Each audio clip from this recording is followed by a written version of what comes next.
Several years ago, I fell in love with a beautiful woman I met while on vacation. We had an incredible time together and did the long-distance relationship thing until a few months later I asked her to come live with me. Big mistake. Prior to moving in, she hid her true colors well. Within a week of living with me, her true colors came roaring out. Almost immediately, she became big-time disrespectful. She started snapping at me about little things, and most of all would flirt with other men right in front of me. About a month into living with me, the maintenance man stops by my apartment claiming our window AC is leaking into the apartment below and he needs to look at it. She walks into the bedroom with him and stays in there for a long time. When I walked in to see what was going on, she was right up in his face being very flirty. When he saw me, he stopped the conversation and proceeded to leave. Before leaving, she writes down her number and gives it to him right in front of me. I then ask her why she gave him her number, and she says, because he wants to call her first before arriving with the new AC to make sure someone will be there when he arrives. Of course, I knew that was total bullshit, and I told her to leave. She started to give me some attitude, which quickly turned to crying when I stood my ground and told her to leave again. She apologized profusely and begged for another chance.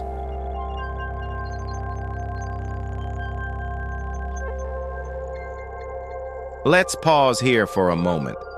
He just caught his girlfriend giving her number to another man in his own house. She begs for a second chance. The big question is, would you have given her a second chance at this point? Or is this a red flag that can't be ignored? Let me know your honest opinion in the comments below. Now, let's see what happens next.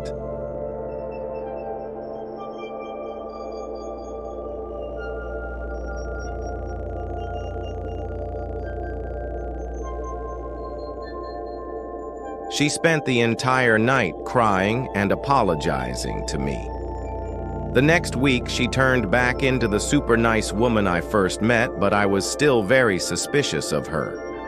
Despite becoming all nice again, she was still guarding her phone, which is the biggest sign of cheating. This is where it gets interesting.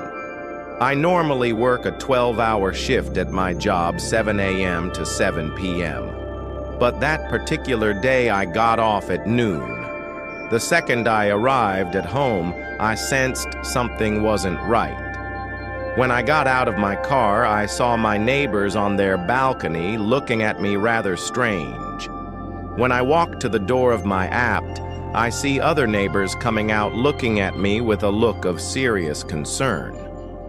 I go in, I immediately hear moaning. I walk in the bedroom and see the maintenance fucking my girlfriend.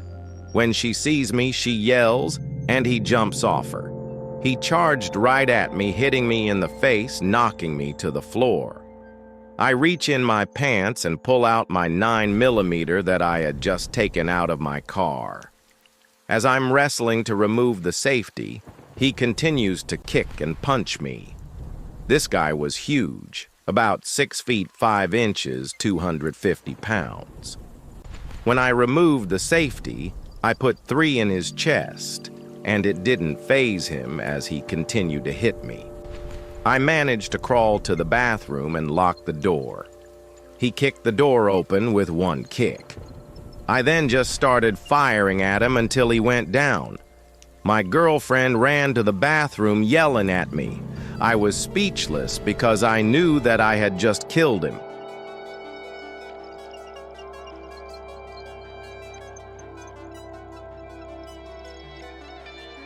This story just took an unbelievable turn.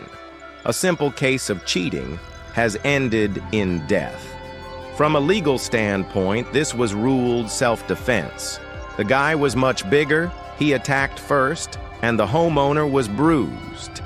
But from a moral standpoint, Could this have been avoided? Was there another way out? And what about the girlfriend's lie to the police that she was being raped? This is one of the craziest stories we've ever covered. Let's find out how this all ends.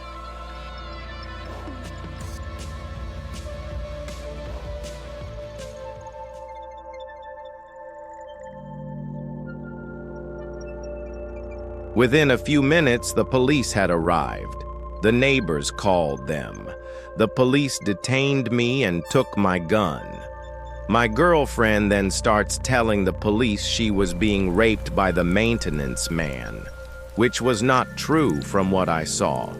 The police then started questioning me, and I told them how it was self-defense.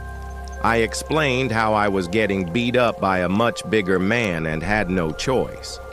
My face was badly bruised with my left eye swollen shut. To my surprise, they took off the cuffs and let me go. We were told to stay at a hotel for the night to allow for a full investigation of the scene. As I'm leaving, my girlfriend attempts to get in my car with me. I told her we're done. She started crying and said, "Where am I supposed to go?" I told her don't know and don't care. I called my lawyer that night and explained everything. He said because this happened at my place, and he attacked me, it's unlikely they will press charges. Weeks later, it was ruled self-defense, and I even got my gun back. The neighbors later told me that she was not raped and that the maintenance man had been coming over every time I went to work. The maintenance man was also married and couldn't take her to his place. After checking phone records, I found out she had a 3-man rotation. She tried to contact me for weeks. She had flown to New Jersey to visit family. This ticket was bought before I caught her cheating, and at the time she was to come back after visiting family for a week. I canceled her return ticket and sent all her things to her via mail with a note saying, "We're done, don't ever contact me again." A few days later, I received a call from her father saying that I did his daughter so wrong, that his daughter had uprooted her life and career to come live with me. When I told him what happened, he said he didn't believe me. I asked for his email address, which he reluctantly gave me. I sent him all the proof I had and never heard from him again.